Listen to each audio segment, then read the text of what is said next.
Let's be honest, most church staff meetings, they stink. They can be boring, unproductive, and something that I have heard rumors that some people dread. But here's the thing, it doesn't have to be that way. If we haven't met before, I'm Thomas and I'm an executive pastor at my church. Every week, I lead a church staff meeting with about a dozen people. And I have been part of staff meetings like the one I just described before. In fact, to be really honest, I've even led some of those myself. But over the years, we've actually figured out a rhythm that allowed us to have staff meetings that are just much better than any staff meeting that I had had before. So in this video, I'm going to walk you through my exact step-by-step process on how I lead my 90-minute staff meeting at my church. And I'm going to walk you through a few bonus tips that you'll want to stick around for to show you how you can make sure that your staff meetings end with crystal clear clarity and they end on time. Let's talk about it.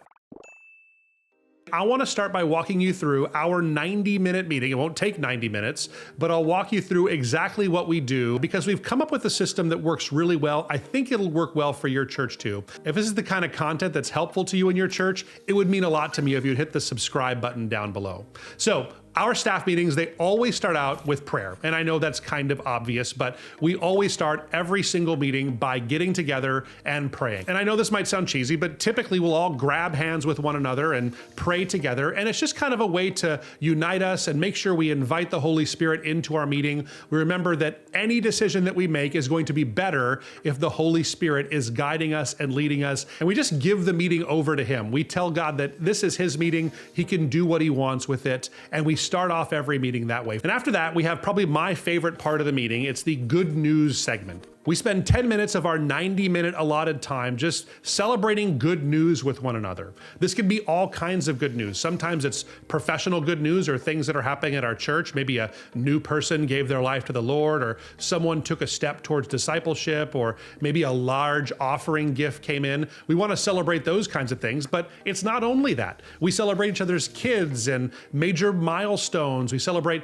building projects or maybe home improvement things that just got fixed. It doesn't really matter. It's just a chance for us to connect with one another and celebrate our wins, and it has made a huge shift in our staff culture. One thing you'll find is that your church grows larger, it's harder to stay connected with all of your coworkers and all the other people on your church's staff. So my church staff is about 12 people, and yeah, well, I can know them all pretty well. This time gives me 10 minutes just to do a little life update and hear about what's going on in their lives. So sometimes it's really easy and everybody is flowing, and then other times I have to wait patiently and even have some of those awkward silences where I wait for someone to share good news. But you know what? It's okay. Those kinds of things are healthy, but just make sure you offer this kind of time. I'd recommend about 10 minutes every week just for culture building and celebrating wins together as a team. From there, we have a 1-minute section called the reading of the rules. We do that kind of tongue-in-cheek, and we're not that serious in our meeting,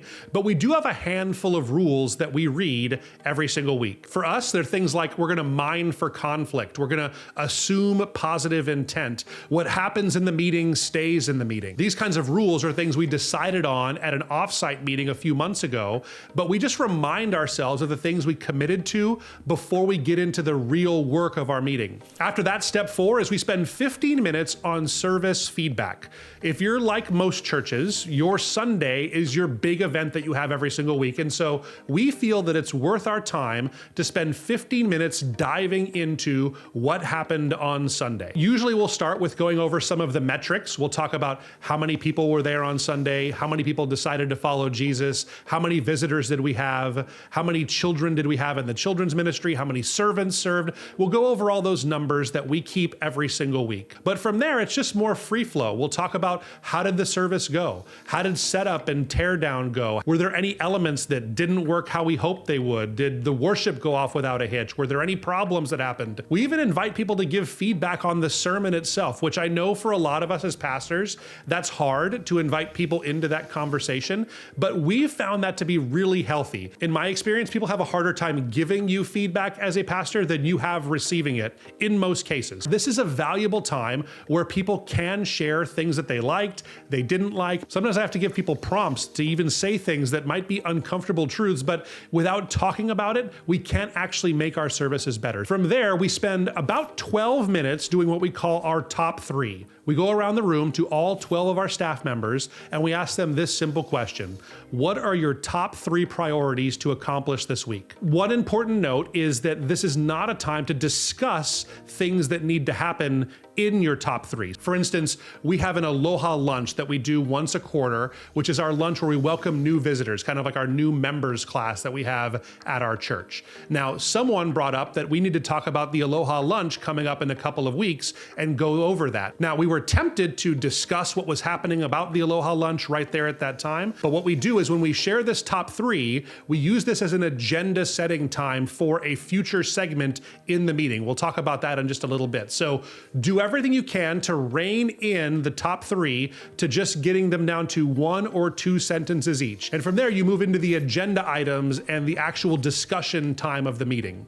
Before every meeting, I, as the executive pastor, have usually decided on a few agenda items, just usually things that are coming up on our calendar or major things that I want to discuss. But we'll take some of the items from the top 3 that we just went over and we'll add them to these agenda items as we're doing it. We're basically building out the flow of our meeting as we go through the meeting there. So these 30 minutes we've set aside to usually dialogue about any major thing that's happening. So we'll talk about that Aloha lunch.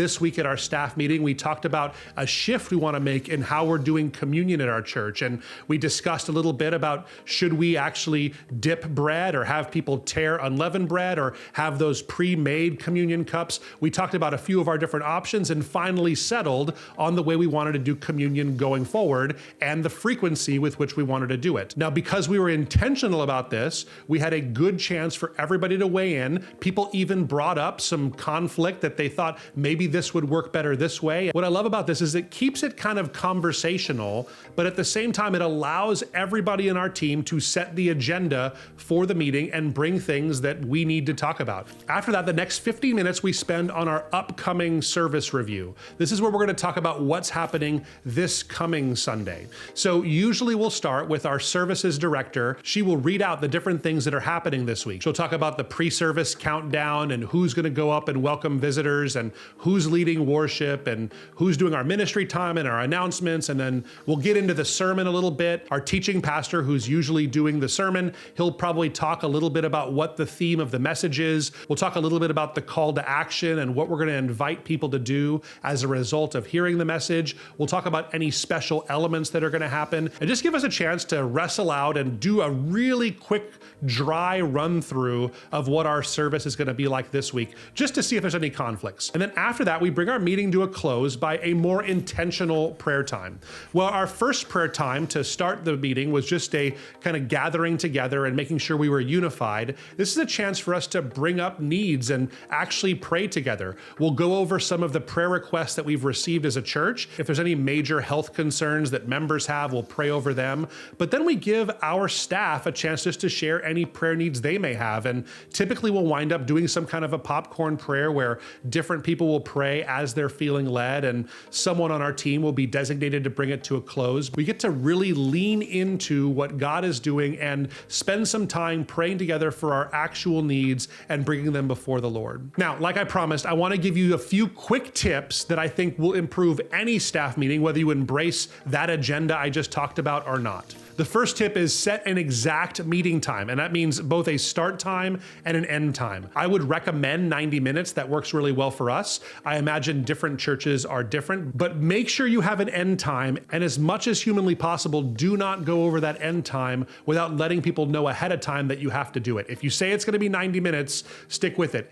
If you have to talk longer and you know because we're maybe going over our Easter service plan, we'll schedule that meeting to be 2.5 hours or just a longer time. But as a general rule, you'll want to stay consistent with your times. Do everything you can to do that. The second quick tip is kind of like that first one. Make sure you start on time. We had this issue at our church where some people would kind of trickle into our staff meetings for the first 5, 10, or even 15 minutes. So we had a fun way to kind of play around with that a little bit. We started this policy: if anybody came in 1 minute after our 3 o'clock start time, that we would celebrate them boisterously with applause and hip hip hooray raise and everybody got into a ruckus, really celebrating that person. It was kind of a lighthearted way to celebrate them and not make them feel too bad about being late, but I will say that our lateness has gone down considerably and we're able to pretty consistently start right at 3 o'clock. Quick tip number 3 is make sure you share different roles.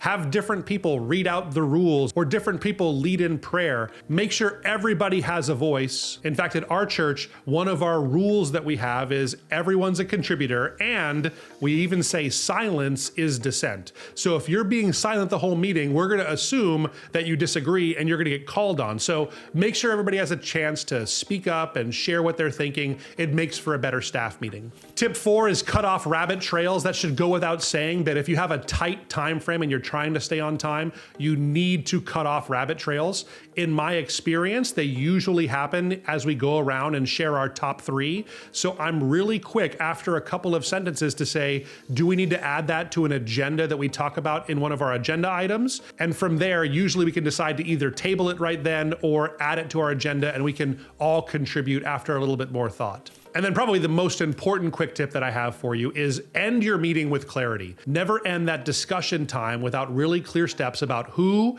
is going to do what, by when, and how are they going to do it. This takes away so much heartache and confusion of, I thought this person was going to do it, or I forgot we were going to do it. If all 12 of us sit here and hear this and it's been written down, well, everybody knows what their next step is, and it just takes away some of those kinds of conflicts. I have to say, following this kind of a system, it totally transformed my church's staff meetings, and I think it'll do the same for yours too. Well, maybe for you, it's not your church staff meetings that stink, it's your church announcements. Well, if that's you, like it is for so many churches, I have a great video for you to watch next. It's all about how to do church announcements that don't suck. I hope you'll check it out.